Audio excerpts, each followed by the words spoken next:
बोल news headquarter. अस्सलाम वालेकुम। बोल न्यूज हेडक्वार्टर्स में खुश आमदीद। मैं हूँ राफे मिर्जा और मैं हूँ अफशीन कुरैशी। हेडलाइंस आपने जानी, बुलेटिन की टॉप स्टोरीज में आज शामिल करेंगे। बड़े मगरमच्छ आजाद, पेट्रोल मजीद महंगा होगा, मफरूर की वापसी, MQM हुकूमत से अलहदा, लोड शेडिंग की इंतहा और बाबर के नाम एक और रिकॉर्ड। बुलेटिन का आगाज करेंगे और सबसे पहले बात करेंगे हुकूमत की एक और नैब तरमीम, एक और मुसव्वदा तैयार। नई नैब तरामीम के मुताबिक अब बड़े बड़े चोर नैब की पहुंच से बाहर होंगे। काबीना कमेटी बराए कानून ने नई नैब तरमीम की मंजूरी दे दी। नैब का दायरा इख्तियार 50 करोड़ की करप्शन तक महदूद कर दिया गया। बड़े मगरमच्छ नैब के चुंगल से आज़ाद हो गए। पीपल्स पार्टी रहनुमाओं के केसेस सिंध में मुंतकिल करने का बंदोबस्त भी कर दिया गया। नए बिल के मुताबिक जिस इलाके में जुर्म होगा केस वहीं चलेगा। नया कानून आने की सूरत में जरदारी, फरियाल तालपुर और मुराद अली शाह के केसेस सिंध मुंतकिल हो जाएंगे। मुसव्वदे में कहा गया है कि एक शख्स प्ली बारगेन करे तो उससे उसी केस के दूसरे अफराद मुतासिर नहीं होंगे, जबकि चेयरमैन नैब किसी भी केस को किसी भी अदालत में जुज़वी या कुल्ली तौर पर ख़त्म कर सकता है। काबीना के आइंदा इजलास में तरामीम की मंजूरी दी जाएगी।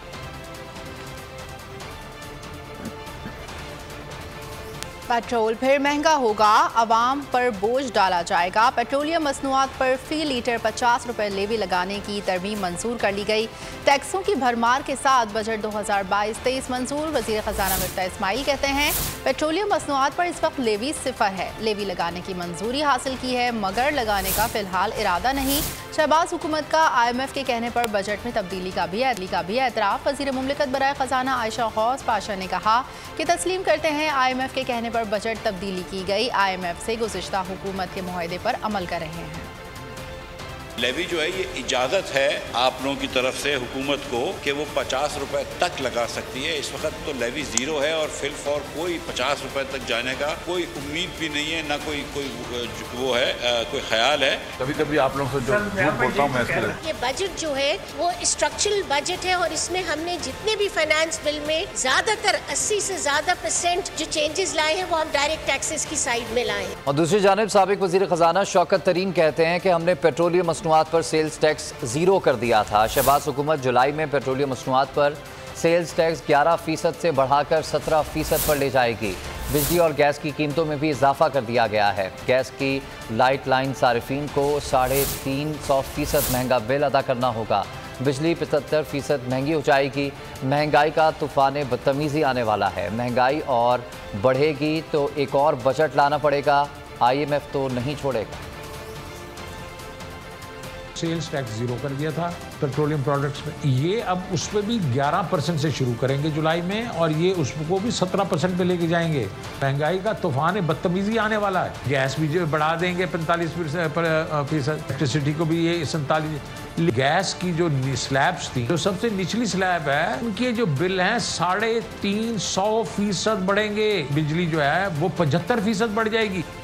800 अरब रुपए का जनाब प्रोविंशियल सरप्लस आ जाएगा। बजट तो आए गए ना सारे प्रोविंसेस के, 80 अरब रुपए का सरप्लस पड़ा हुआ। हमारे ख्याल में एवरेज इन्फ्लेशन 18, 19, 20% होगी। उससे होगा कि इसका फिस्कल डेफिसिट फिर आउट हो जाएगा। फिर इनको फिर एक बजट मिनी बजट लाना पड़ेगा। IMF तो नहीं छोड़ेगा इनको। कौमी असम्बली में 50 रुपये फी लीटर लेवी आयद करने की तरमीम मंजूर। अवाम बिलबिला उठे। Petrol diesel price bike trend करने लगा। सारिफीन ने खूब दिल की भड़ास निकाली। दिल जले और तंजिया मीम्स की भरमार लग गई। पेट्रोल की कीमत में होगा इजाफा। हुकूमत की 50 रुपए फी लीटर लेवी आयद करने की तैयारी। पेट्रोल महंगा होने की खबर ने सोशल मीडिया पर भी आग लगा दी। दिल जले और तंजिया मीम्स की भरमार हो गई। एक सारिफ ने अदाकारा शगुफ्ता एजाज की मज़ाहिया वीडियो शेयर कर दी। शेख सादी ने महंगाई SOPs की वीडियो जारी कर दी। सारा खान नामी सारिफ ने कार्टून में दिखाया कि डाकू अब पेट्रोल चोरी करेंगे। एक दिल जले ने सवाल उठाया कि वो कौन सा मुल्क है जहाँ 15 लाख तनख्वाह लेने वाले को पेट्रोल मुफ्त और गरीब को 237 रुपए मिलता है। एक सारिफ ने तो मोटरसाइकिल को साइकिल में बदल दिया। सारिफिन ने हुकूमत को गुज़िश्ता अदवार की बातें भी याद करा दी, कुछ को कप्तान की याद भी सताती रही। तजुर्बाकारों की नाकामियां, IMF 7वीं और 8वीं किस्त एक साथ देने पर अभी तक राजी नहीं हुआ। ज्यादा पैसे देने के बजाय डू मोर का मुतालबा कर दिया। पेट्रोलियम लेवी की हदफ को 750 अरब रुपए से बढ़ाकर 855 अरब रुपए कर दिया गया। 7वीं और 8वीं ट्रांचेस को कंबाइन कर दिया। 7वीं ट्रांचेस थी वो $900 मिलियन की थी, 8वीं ट्रांचेस तकरीबन $1 बिलियन की थी, तो कंबाइन इंशाल्लाह हो जाएगी। नाम नेहाद तजुर्बाकार हुकूमत के इंटर्न वजीर खजाना के अंदाजे गलत साबित होने लगे। पाकिस्तान और IMF के दरमियान डेडलॉक बरकरार है। ज़राए के मुताबिक पाकिस्तान ने 7वें और 8वें जायजे का जम करने की दरख्वास्त कर रखी है, लेकिन IMF अभी तक इस पर राजी नहीं हुआ। अगर IMF ने पाकिस्तान की दरख्वास्त कबूल नहीं की तो फिलहाल $1 अरब ही मिलेंगे। सिर्फ यही नहीं, इंटर्न वजीर खजाना ने IMF प्रोग्राम में तोसी और कर्ज की रकम में $2 अरब इजाफे की दरख्वास्त की थी। IMF ने तोसी फंड यकीन दहानी नहीं कराई। IMF ने पेट्रोलियम लेवी के हदफ को 750 अरब रुपए से बढ़ा के 855 अरब रुपए कर दिया है, जिसकी वजह से पाकिस्तान में पेट्रोलियम मसनूआत की कीमतें मजीद बढ़ने का कवी इम्कान है। हुकूमत के IMF से रोजाना की बुनियाद पर मुज़ाकरात जारी हैं। खबरों में आगे देखिए, बिलावल भी सीख पा और सौदा नहीं मिला। महंगाई से अवाम रुल गई, मगर वफाकी वज़रा को होश न आया। अवाम की बदहाली की दस्तावेज़ की मंजूरी से बेपरवाह। ख्वाजा आसिफ से सहाफ़ी का सवाल पूछा कि 50 रुपये पेट्रोलियम लेवी पर आप क्या कहेंगे। जवाब में ख्वाजा आसिफ की बेनियाजी। मुस्कुराते हुए कहा कि आज छुट्टी है, जवाब नहीं दे सकता। सर, ये जो पेट्रोलियम लेवी लगाई है इसके ऊपर क्या कहना चाहेंगे? आज छुट्टी है। आज छुट्टी है। सर, ये जो पेट्रोलियम लेवी लगाई है इसके ऊपर क्या कहना चाहेंगे? आज छुट्टी है। आज छुट्टी है। ख्वाजा आसिफ की बेहिसी पर फरूख हबीब का रद्द-ए-अमल। कहा, ये सब हुकूमत में सैर व तफरी पर छुट्टी मनाने आए हुए हैं। इस तबाही हुकूमत की महंगाई पर बेहिसी सबके सामने है। आइंदा इंतखाबात में अवाम इनकी छुट्टी करवाएंगे।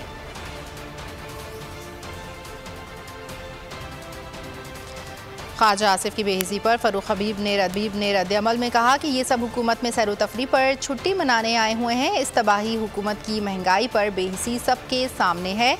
आइंदा इंतखाबात में अवाम इनकी छुट्टी करवाएंगे। चंगेज़ खान, हलाकू खान जालिम थे, मर गए, मगर शहबाज शरीफ जालिम तरीन है। हमें महंगाई की चक्की में पीस दिया। होशरुबा महंगाई पर शहरी का सब्र जवाब दे गया। गुस्से में फट पड़ा। बोल न्यूज़ से गुफ्तगू करते हुए रो पड़ा।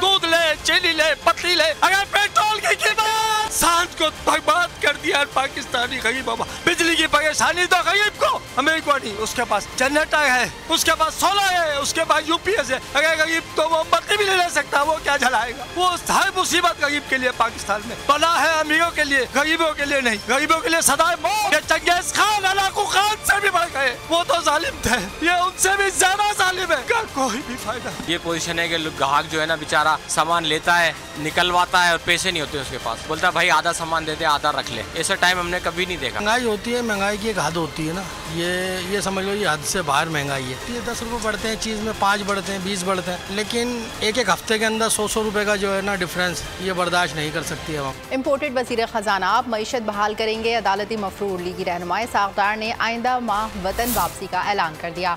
वीडियो पैगाम में कहा कि जुलाई के चौथे हफ्ते पाकिस्तान वापस जा रहा हूँ। फैसला नवाज शरीफ के कहने पर किया। किसी लीगी रहनुमा की इजाज़त नहीं चाहिए। नया पाकिस्तानी पासपोर्ट मिल चुका है। डॉक्टर ने भी इजाज़त दे दी। इश्तिहारी इसहाक डार को गिरफ्तारी का भी डर। कहा, वतन वापसी से पहले मेरे वकला अदालत से हिफाजती जमानत हासिल के लिए रुजू करेंगे। पाकिस्तान पहुंचकर सेनेटर का हल्फ उठाऊंगा। वज़ीर ख़जाना बनाने का फैसला पार्टी करेगी। मैंने अपना फैसला मियां नवाज शरीफ साहब की यानी गाइडेंस में किया है तो इंशाल्लाह मेरा मुल्क है, मैं जाऊंगा। पासपोर्ट मिल गया है। मुझे जो बताया गया वकीलों के जरिए, जो वकला हैं, उन्होंने कहा कि आप जो माइंड में रखे वो तीसरे और चौथे हफ्ते जुलाई की, नहीं एंड ऑफ जुलाई का, सेकेंड हाफ ऑफ जुलाई का। तो मैं अपना जो मेरी सर्वाइकल की इशू है उसके लिए मैंने जो मेरे सर्जन हैं यहाँ हार्लेस स्ट्रीट में, मैंने उनसे कंसल्ट किया, उनको रिक्वेस्ट की कि मैं जाना चाहता हूँ पाकिस्तान। तो अगर किसी सीनियर टाइप आप कह रहे हैं कि कहा कि मेरा ज़ाती फैसला है, तो मैं माजरत के साथ वो सही नहीं कह रहे। अब मैंने उनसे पूछ के तो फैसला नहीं करना ना, फैसला तो मैं मियां नवाज शरीफ से पूछ के करना है। को मैं पहली दफ़ा नहीं को ज्वाइन कर रहा हूँ, मैंने पाकिस्तान की खिदमत किया। ये पार्टी के फैसले हैं, मियां नवाज शरीफ के फैसले हैं, ये वज़ीर आज़म के फैसले हैं। वो अगर तो मुझे कोई जिम्मेदारी देंगे मैं लूँगा। कर्ज चुकाने के पैसे नहीं, मुल्क दिवालिया होने जा रहा है। चेयरमैन पीटीआई इमरान खान ने खबरदार कर दिया। कहते हैं कि पैसे दे दो, जितनी कहेंगे महंगाई कर देंगे। इम्पोर्टेड हुकूमत ने IMF के पांव पकड़ लिए। हम पर भी IMF का दबाव था, लेकिन 2.5 साल महंगाई रोके रखी। कीमतें आसमान पर और मईशत ज़मीन पर आ गई है। चोरों की हुकूमत ने हर चीज़ महंगी कर दी। 2 जुलाई को इस्लामाबाद की तारीख का बड़ा जलसा करने जा रहे हैं। परेड ग्राउंड में साबित करेंगे कि हम जिंदा कौम। आप सब ने मेरे से वादा करना है कि आपने डोर टू डोर जाना है। कोई इलाका इस्लामाबाद का आपने छोड़ना नहीं, क्योंकि 2 तारीख को हम क्यों इंशाल्लाह इस्लामाबाद की तारीख का सबसे बड़ा जलसा क्यों कर रहे हैं। गद्दारों ने अमेरिका के साथ मिलकर इस 22 करोड़ लोगों की मुंतखब की हुई हुकूमत को साजिश के जरिए खत्म किया। जो हुकूमत हमारे पर मुसल्लत थी, 30 साल से जो लोग चोरी कर रहे थे, जो इस मुल्क के माने हुए करप्ट लोग थे, वो हमारे ऊपर मुसल्लत कर दिए। एक मुल्क को आपने तबाह करना हो, आपको कोई उसके मुल्क पे बैरूनी ताकतों से हमला कराने की जरूरत नहीं है। उस मुल्क के ऊपर चोर और डाकों को मुसल्लत करे, मुल्क अंदर से तबाह हो जाता है। कि जो अमेरिका ने ये मुसल्लत की हमारे ऊपर, ये याद रखें कि ये अमेरिका ने हमारे भले के लिए नहीं लेके आए इन लोगों को, अपनी गुलामी करवाने के लिए इन चोरों को लेके आए। अमेरिका के गुलाम करप्ट तरीन लोगों ने आते साथ ही क्या किया, आते साथ ही इन्होंने सारे अपने करप्शन के केसेस खत्म किए, नैब को खत्म किया, आते साथ ही FIA को अपने नीचे किया, नैब को शहबाज शरीफ ने अपने नीचे किया।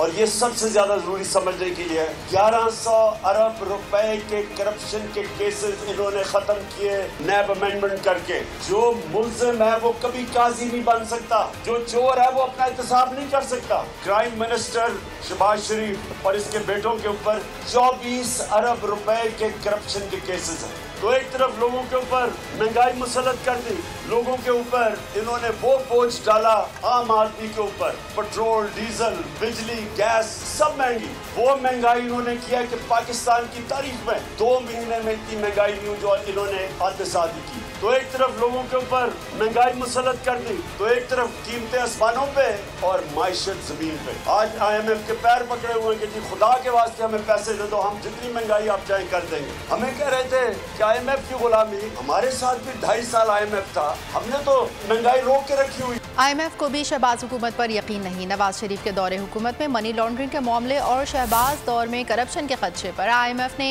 हुकूमत की जानिब से नैब तरमीम के बाद एंटी करप्शन कवानीन में नजरसानी का मुतालबा कर दिया। इस हवाले से PTI रहनुमा असद उमर का ट्वीट भी सामने आया। लिखा, IMF को भी शक है कि वो जो कर्ज देंगे वो चोर हुक्मरानों के असासों में इजाफा करेंगे। फरूख हबीब ने ट्वीट किया कि IMF की ये शर्त चोरों की हुकूमत की जानिब से की गई नैब तरमीम, जिसमें शहबाज और जरदारी ने अपनी करप्शन मुकदमात ख़त्म करने के लिए NRO 2 लिया है। IMF को अपना कर्जा चोरी होने का खदशा है। GDA के बल्दियाती इंतखाबात में धांधली के इल्ज़ामात पर वज़ीर ख़ारजा बिलावल भुट्टो ज़रदारी भड़क उठे। कौमी असम्बली में किस किस को निशाना बनाया। MQM के इजहार नाराज़गी के बाद चेयरमैन पीपल्स पार्टी की कड़ी तनकीद। कहा कि सिंध में भी कुछ जमातें कठपुतलियाँ हैं, आमराना दौर आता है तो इन्हें खड़ा कर दिया जाता है, इदारे न्यूट्रल रहते हैं तो इनकी ज़मानत जब्त हो जाती है। वो सब मिलकर इलेक्शन से एक दिन पहले सिंध हाई कोर्ट गए। इन्हें मज़ीद रोना धोना है कि दूसरे मरहले में भी इनकी ज़मानत जब्त होगी। किसी की दौर की सिलेक्टेड हो, साफ शफाफ इलेक्शन का आवाज पीपल्स पार्टी और धांधले के फायदा मंद इधर अभी आपके सामने शिकायत करते हैं। ये जीत नहीं सकते हैं। जैसे खान साहब का शिकायत है ना कि ये हमारे इदारे न्यूट्रल कैसे हो चुके हैं, न्यूट्रल नहीं होने चाहिए, इसलिए कि न्यूट्रल अगर हमारे इदारे नहीं रहेंगे अगर हमारे इदारे न्यूट्रल रहेंगे तो गैर जमहूरी जमातें जैसे खान साहब का जमात है वो तो जीत नहीं सकते हैं, उनको ये पता है। इसलिए वो आज जिद्दोजहद कर रहे हैं, एक तहरीक चला रहे हैं कि हमारे इदारे न्यूट्रल नहीं, कॉन्स्टिट्यूशनल नहीं, कंट्रोवर्शियल रोल अदा करें, टाइगर फोर्स बन के काम करें। और इस लोकल बॉडी इलेक्शंस में अगर इदारे गैर मुतनाज़ा रहेंगे, न्यूट्रल रहेंगे तो उनका जमानत जब्त हो जाएगा, और वो ही हुआ। ये हुकूमत चलेगी ना ही असेंबली। MQM के अरकान असेंबली से वॉकआउट कर गए। खुलेआम ओपोजिशन बेंचेस पर जाने का इशारा। शेख सलाहुद्दीन ने धमकी दी कि भारी सियासी कीमत अदा की मगर सुलह न मिला। ऐसा जवाब मिलेगा तो ओपोजिशन बेंचेस पर बैठने में देर नहीं लगेगी। साबिर कायम खानी का सबर भी कायम ना रहा। कहा किसी से भीख मांगने की ज़रूरत नहीं, मसाइल हल ना हो तो ऐसी वजारत पर थूकते हैं। ये अपने हल्के की आवाम ने मुंतखब करके भेजा है, किसी एरे गैरे नथू खैरे की मिन्नतें करने के लिए नहीं भेजा है। ये वजारतें, ये सीटें सर इसलिए मिलती हैं कि आदमी इज्जत बनाए, काम करे। ये सीटें पाने के बाद अगर इज्जत भी नहीं मिले उसके ऊपर हम थू करते हैं। मेरे शहर हैदराबाद में वो चीज़ें नहीं है जो हमारी ज़रूरियात हैं। यहाँ मिनिस्टर सर मौजूद नहीं है। मैं इनके रवैये के खिलाफ, इनके बातों के खिलाफ वॉकआउट करता हूँ और ये बता के जा रहा हूँ कि इनके होते हुए ना असेंबली चल सकती है ना हुकूमत चल सकती है। सब्सक्राइब करें और बेल दबाएं ताकि कोई खबर रह न जाए।